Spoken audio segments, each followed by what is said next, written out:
Так, сегодня мы будем жарить зеленые зерна интересным способом, с помощью вот такой сковородки.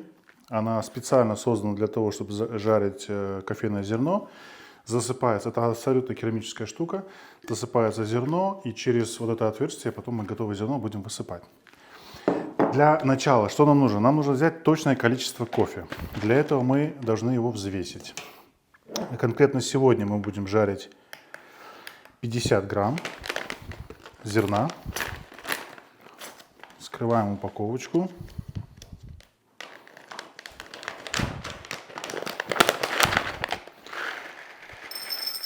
Кофейное зерно, когда не обжарено, оно зелененькое и выглядит вот так вот. Оно абсолютно без запаха. Вот, ровно 50 грамм, абсолютно без запаха. Но в таком виде может сохраняться долго, до 3 лет. Поэтому это очень, так скажем, продуманный способ хранения кофе. Так, кофе, значит, мы отмерили, сколько нам нужно. Теперь нам нужно разогреть сковороду хорошенько, и уже потом в ней будем жарить. Так, разогреваем сковороду хорошенько на огне. Угу.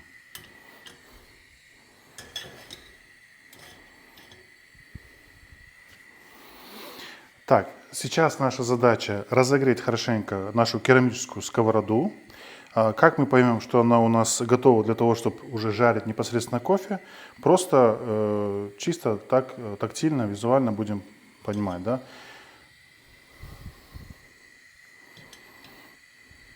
Так.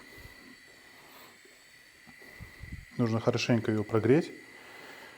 Это получается по эффекту как тандыр, да? Он нагревается и потом уже отдает свое тепло непосредственно к кофе.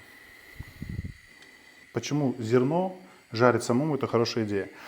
Потому что когда вы покупаете готовое жареное зерно, обычно его пережаривают, и его структура, фракция сама получается такая темная, и так называемый метод темной обжарки. Если вы жарите сами, вы можете этот процесс контролировать, и можете сделать просто светлые обжарки, что я в принципе рекомендую, потому что в таком смысле, в таком способе сохраняется максимально вкус кофе, и я считаю, что раскрывается непосредственно вкус самого кофе, самого зерна. Поэтому жарить самому просто практично. Вы можете понять, какой вкус вам больше всего нравится, и его придерживаться.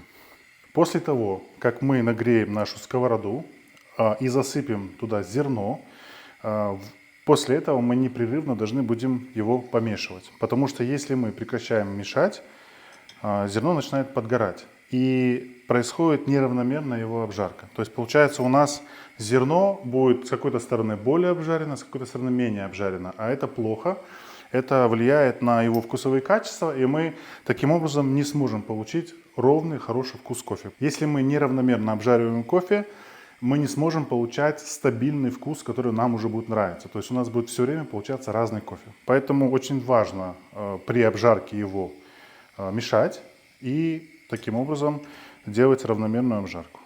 Так, наша сковорода уже хорошенько нагрелась, поэтому мы аккуратненько засыпаем сюда зерно.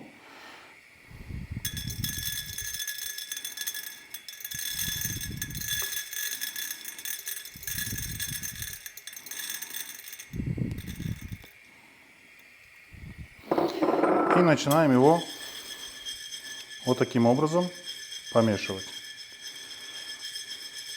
Ни в коем случае нельзя останавливаться в таком случае, потому что в таком случае зерно будет подгорать, и его вкусовые качества будут меняться и искажаться. Жарим до первого крека, и после этого засекаем 40 секунд и снимаем с огня. В таком случае зерно получается светлое, светлой обжарки и сохраняет максимальное количество вкуса в себе. Очень важно зерно не пережарить, не сделать его черным, темным. Если мы будем зерно пережаривать, то вкус его будет, скажем так, не очень хороший. Процесс пошел. Здесь на камеру, скорее всего, видно дым. Может быть, вытяжку или нормально, терпимо, да? Процесс идет. Зерно уже начинает темнеть.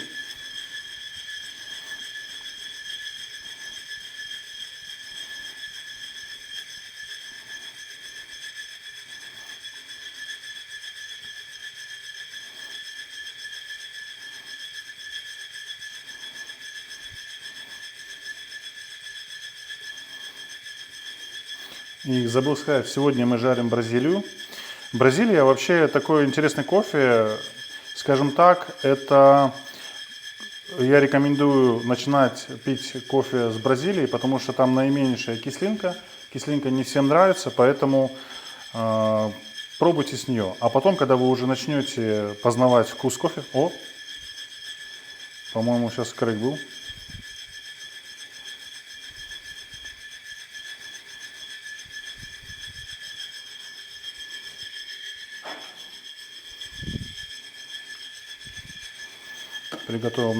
Приготовим наш таймер.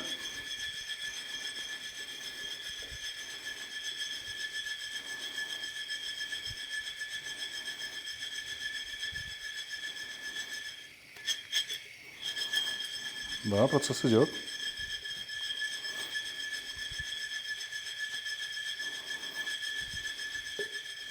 Да.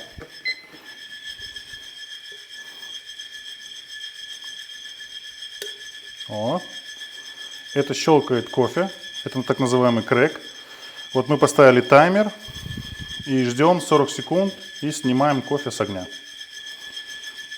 Прошло 20 секунд. Вот.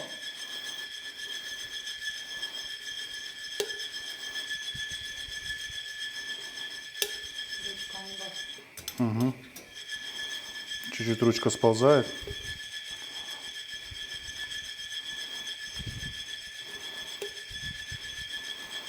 Так, 40 секунд.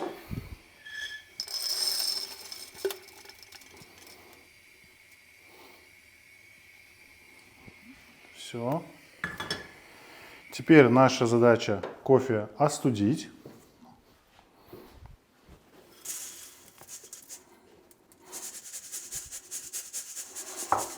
Подойди поближе.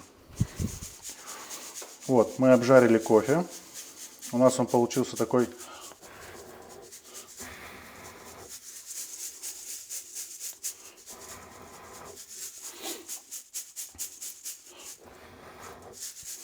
вообще удобно жарить кофе на улице, чтобы вот эту шелуху ее сдувать естественным способом, скажем так, чтобы она нам не мешала.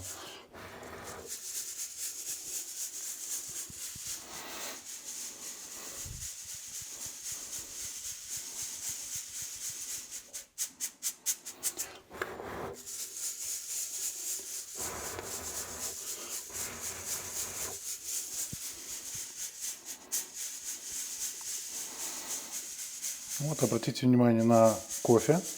Цвет у него получился светленькой обжарки. Есть чуть-чуть темные зерна, но, скорее всего, они потемнели. Это именно те зерна, которые в процессе насыпания в сковороду первые попали на горячую поверхность и обжарились быстрее всего.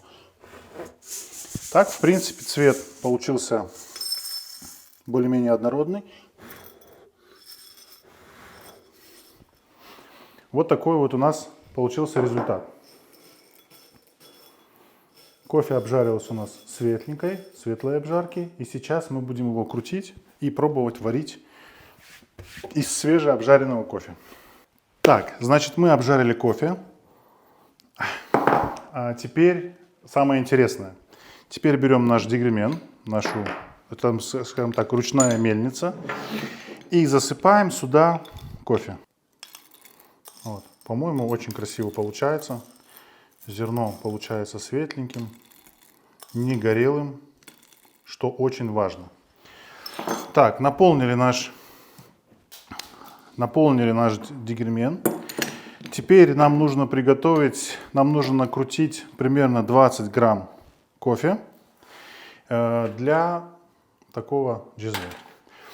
Этот джезве у нас 150 миллилитров. Значит, нам нужно сварить накрутить 15 грамм кофе. Приступаем. Вообще, вот такой способ, скажем так, дробления кофе, да, перекрутки кофе, он очень старый. Конкретно этот дегремен тоже был сделан крымским мастером и по крымской старой технологии. Вот таким способом крымские татары очень долго, на протяжении веков, крутили кофе, общались и радовались жизни.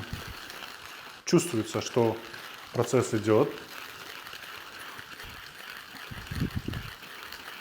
Можно для, скажем так, полноты процесса открывать бункер, нюхать этот кофе. По-моему, даже шоколадные нотки прям явные. Чувствуется шоколад. Я вкусовой профиль не знаю этого кофе, поэтому сейчас будем узнавать. Ну, в зависимости от дегермена, каждый дегермен крутит по-разному. Это у них такое уникальное свойство. Зависит от жерновов, от внутреннего устройства.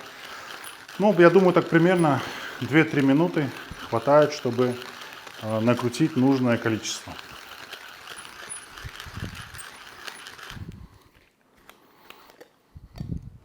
Так, отлично.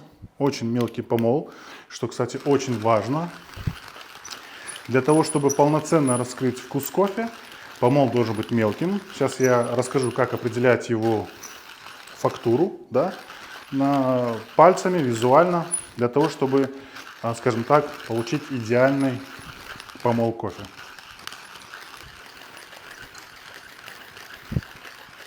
Все, я думаю, достаточно. Теперь, для того, чтобы приготовить традиционный кофе, вот в таком инструменте, называется джезве или турка, нам нужно знать точное количество кофе, которое мы будем класть. Поэтому каждый раз кухонными весами взвешиваем количество кофе. Это делать не трудно, недолго, но очень важно.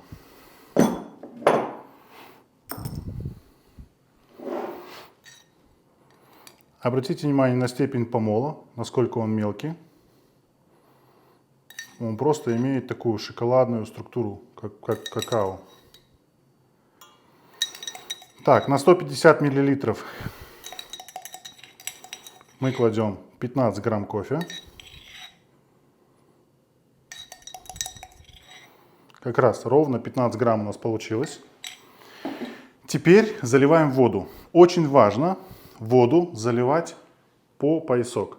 Потому что если вы зальете много воды, у вас образуется мало пенки. Заливайте его по поясок, и тогда будет все хорошо.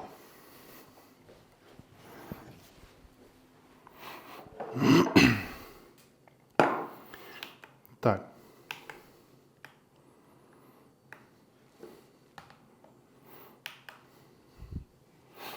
Заливаем 150 мл воды.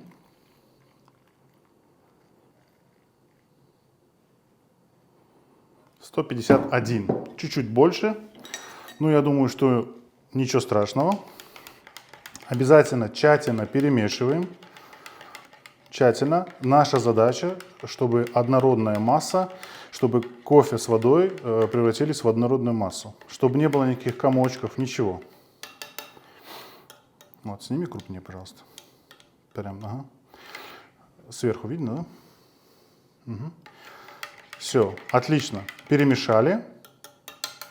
Теперь ставим на плиту. Мы размешали тщательно воду с кофе и ставим его на огонь.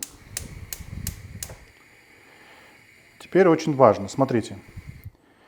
Важно, чтобы языки пламени не выходили за пределы донышка сосуда, да?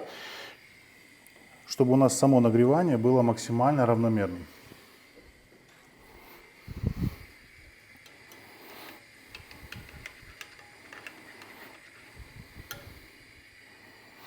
Так.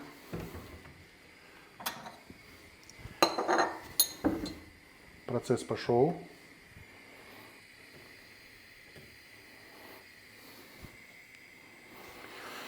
Мы будем наливать в 2 финджана, поэтому мы их заранее должны приготовить, чтобы потом не суетиться.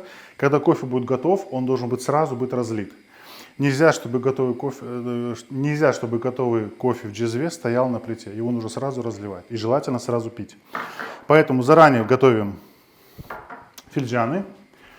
И еще очень важно. Ни в коем случае нельзя класть сахар в кофе. Имеется в виду песковой, да? Если у вас нет нормального сахара, возьмите хотя бы рафинад. Сахар макаем в кофе и прикуску пьем. Ни в коем случае не кладите сахар в кофе. Теперь очень важный момент. Смотрите, кофе у нас варится, мы его перемешали, поставили, все, больше мешать его нельзя категорически. Если вы в процессе варки кофе начинаете его размешивать интенсивно, вы сбиваете пенку, и хорошая пенка у вас уже не получится. Поэтому не отходите от джезве, стойте, смотрите, чтобы все у вас было под контролем. Подойди, сними пенку, пожалуйста. Так как кофе у нас свежий, зерна свежие, обратите внимание на пенку, она у нас светленькая. Это очень важно, это говорит о том, что у нас свежий кофе. Сейчас уже пенка начинает темнеть, это говорит о том, что процесс варки запущен. И уже буквально через какие-то секунды кофе начинает подниматься. Вообще, в принципе, вся варка кофе должна укладываться в 5 минут, не больше. Если вы варите кофе больше 5 минут, вы его перевариваете, переэкстрагируете, и у вас получится просто горький, откровенно горький кофе. Нам это не нужно. Так, отлично. Еще есть такой момент. Бывает кофе сам по себе такой немножко сыроватый, немножко влажноватый, и поэтому пенка получается такая комкообразная. В таких случаях вы просто берете кофейной ложкой, просто слегка помешиваете пенку. Слегка. Не углубляйтесь, а мешаете саму пенку. Для того, чтобы она сама, пенка, была однородной. Кофе у нас проварился и получился ароматным и вкусным. Так, процесс идет. Скоро будем разливать. Еще, кстати, я встречал в интернете такое мнение, что кофе, когда при варке кофе джезве снимает с плиты, поднялся кофе, снимает, потом обратно ставит, и так 3 раза. Вообще, во-первых, это не традиционный способ приготовления, это грубая ошибка. Таким образом вы получаете крепкий, перенасыщенный кофе. Так, давай ближе. Обратите внимание, пенка у нас готова к тому, чтобы подниматься. Все, уже какие-то секунды у нас идут. Пенка поднимается равномерно, очень красивая, очень плотная. И на последнем этапе мы его снимаем с плиты. Обратите внимание, какой у нас цвет кофе получился. Прям в цвет джезве. Наливаем сначала в 1 финджан, потом второй, чтобы у нас пенка сохранилась и хватило на 2 финджана. Наливаем по очереди и получаем вот такой вот ароматный кофе. Если у вас в одной чашке получилось чуть-чуть больше пенки, чем в другой, ничего страшного, можете взять и вот таким способом его размешать. Это я уже секреты выдаю девушкам, которые замуж будут собираться. Все, у нас получилось 2 финджана кофе с хорошей густой пенкой. Сейчас будем пробовать вкус.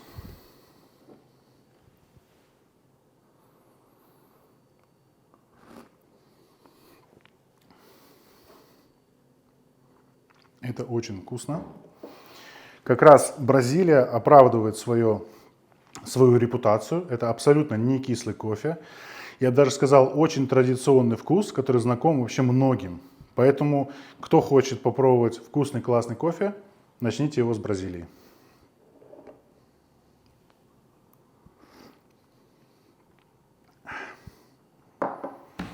Vamos.